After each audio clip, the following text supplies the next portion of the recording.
Hello বন্ধুরা, সবাই কেমন আছো? তো আশা করি সকলেই ভালো আছো। তো মায়ের রেসিপি চ্যানেলে সকল বন্ধুকে জানাই স্বাগত। তো মায়ের রেসিপি চ্যানেলে আজকে রেসিপি আলুর চপের রেসিপি।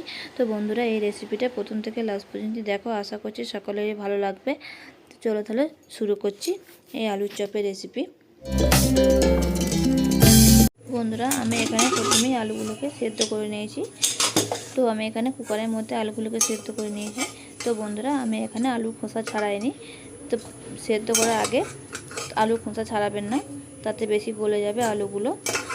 সেদ্ধ হয়ে যাওয়ার পর ইচ্ছা হলে আলু খোসা ছাড়িয়ে নিতে পারেন, না ইচ্ছা হলে নাও ছাড়াতে পারেন। তো বন্ধুরা, আমি এখানে আলু খোসা ছাড়িয়ে নিয়েছি। তো আমি আপনাদের দেখাচ্ছি। অল্প গরম থাকতে থাকতে আলু খোসাগুলো ছাড়িয়ে নেবেন, তাহলে ভালোভাবে আলু খোসাগুলো ছেড়ে যাবে। তো দেখুন বন্ধুরা, এইভাবে আলু খোসাগুলো আমরা ছাড়িয়ে নেবেন। তো আমি এবার আলুটাকে ভালো করে মেখে নেব। তো বন্ধুরা, আমি এখানে কড়াই বসিয়ে দিয়েছি। ততক্ষণ আলুটা ঠান্ডা হতে থাক, ততক্ষণ আমি এদিকে মশলাটা করে নেব। তো বন্ধুরা, আমি এখানে প্রথমে কিছুটা কাঁচা বাদাম দিয়েছি। এটাকে আমি শুকনো খোলায় একটু নেড়ে নিচ্ছি। তো বন্ধুরা, বেশিক্ষণ টাইম লাগবে না, 2 মিনিট মতো নাড়লেই হয়ে যাবে। তো আমার এখানে নাড়া হয়ে গেছে, আমি এটাকে উঠিয়ে নিচ্ছি। তো এবার আমি কড়াইয়ের মধ্যে অল্প তেল দিয়ে দেবো। বেশি তেল দেবেন না মশলাটা ভাজার জন্য। তো এখানে অল্প আমি সরষের তেল দিয়ে দিচ্ছি।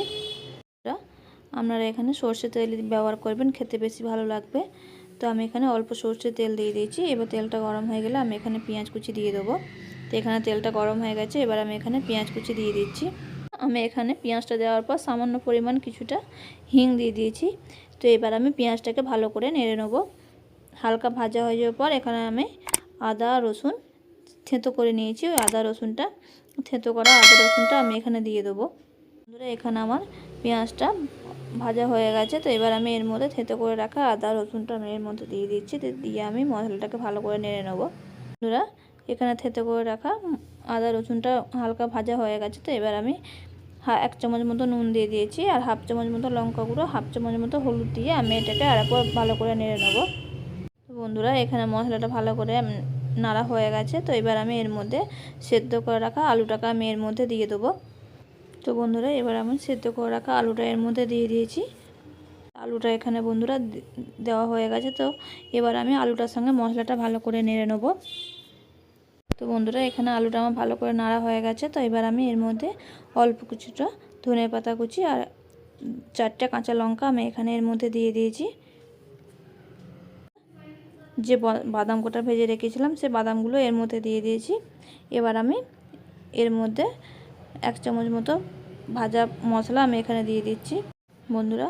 আর আমি এখানে 1 চামচ মতো গোলমরিচ গুঁড়ো আর 1 চামচ মতো চাট মশলা আমি এর মধ্যে দিয়ে দিচ্ছি। আর সামান্য কিছুটা কেসরি মেথি আমি এর মধ্যে দিয়ে দিয়েছি। তো বন্ধুরা, আর আমি এখানে 1/2 চামচ মতো বিট নুন দিয়ে এটাকে ভালো করে 1 মিনিট মতো নেড়ে নিয়ে আমি এটাকে নামিয়ে নেব। তো বন্ধুরা, আপনারাও এইভাবে করে আলুটাকে ভালো করে রেডি করে নেবেন। তো এবার আমি এটাকে তুলে নিচ্ছি। তো বন্ধুরা, এবার আমি এটাকে ঠান্ডা করতে রেখে দেবো 10 থেকে 15 মিনিট মতো। ততক্ষণ আমি বেসনটাকে মাখিয়ে নেব। তো বন্ধুরা, আমি প্রথমেই বেসনটাকে ভালো করে চেলে নিচ্ছি, যাতে গোটা গোটা বা দানা দানা না থাকে। তো বন্ধুরা, এবার আমি বেসনের মধ্যে নুন, 1/2 চামচ মতো হলুদ আর 1/2 চামচ মতো লঙ্কা গুঁড়ো দিয়ে দিচ্ছি। আর আমি এখানে অল্প কিছুটা চিনি দিয়ে দিয়েছি। তো বন্ধুরা, আর আমি এখানে 1/2 চামচ মতো আদা রসুন বাটা আমি এর মধ্যে দিয়ে দিয়েছি। আর আমি এখানে 2 চামচ মতো কর্নফ্লাওয়ার আমি এখানে দিয়ে দিয়েছি। আর আমি এখানে 2 চামচ মতো ময়দাও আমি এখানে দিয়ে দিয়েছি। তো বন্ধুরা, এবার আমি এটাকে জল দিয়ে অল্প অল্প করে মেখে নেব। বন্ধুরা, একবারে বেশি জল দেবেন না, তাহলে পাতলা হয়ে যেতে পারে। অল্প অল্প করে জল দিয়ে ভালো করে মেখে নেবেন। তো বন্ধুরা, এবার এটাকে আধ ঘন্টার জন্য রেখে দেবো। দেখুন বন্ধুরা, আলুগুলো ঠান্ডা হয়ে গেছে। তো আমি এইভাবে গোল করে নিয়েছি। তো আপনারা এইভাবে অল্প অল্প করে নিয়ে গোল করে নেবেন, হাতে একটু অল্প তেল বুলিয়ে নেবেন। তো দেখুন বন্ধুরা, আমি একটা থালার মধ্যে কিছুটা বেসন নিয়ে নিয়েছি, কিছুটা বেসন ছড়িয়ে দিয়েছি। তো এরপর আমি আলুগুলোকে চ্যাপটা করে নিয়ে আমি ওই থালার মধ্যে রেখে দেবো। দেখুন বন্ধুরা, আপনারা এইভাবে চ্যাপটা করে নেবেন। দিয়ে যে বেসন নিয়েছিলাম ওই বেসনের উপরে এই আলুগুলোকে এর মধ্যে রেখে দেবো। এরকম করে সবগুলোকে আমি এক এক করে তৈরি করে নিচ্ছি। দেখুন বন্ধুরা, এখানে আমার সবগুলো তৈরি হয়ে গেছে।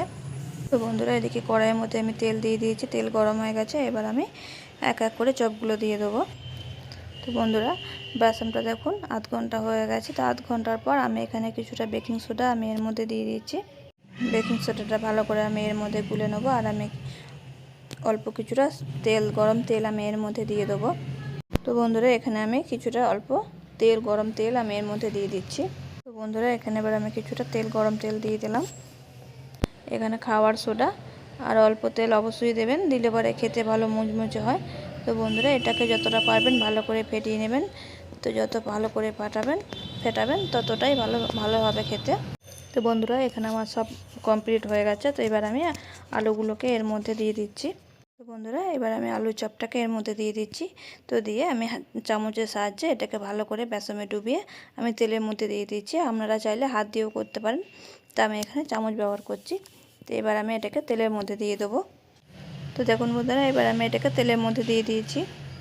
বন্ধুরা এইভাবে আপনারা এক এক করে 3 থেকে 4টে একবারে দিয়ে দেবেন তেলের মধ্যে।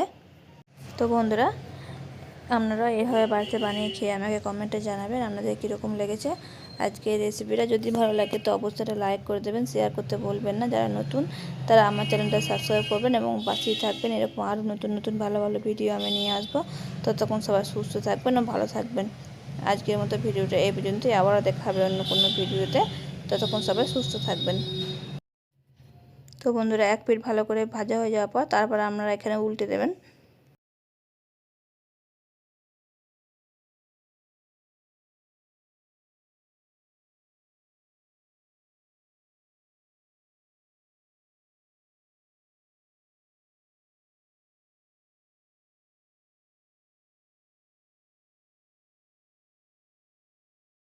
বন্ধুরা এখানে এক পিঠ ভালো করে ভাজা হয়ে গেছে, তারপর আমি এখানে উল্টে দিয়েছি। তো দেখুন বন্ধুরা এখানে আমার 2 পিঠে ভালো করে ভাজা হয়ে গেছে।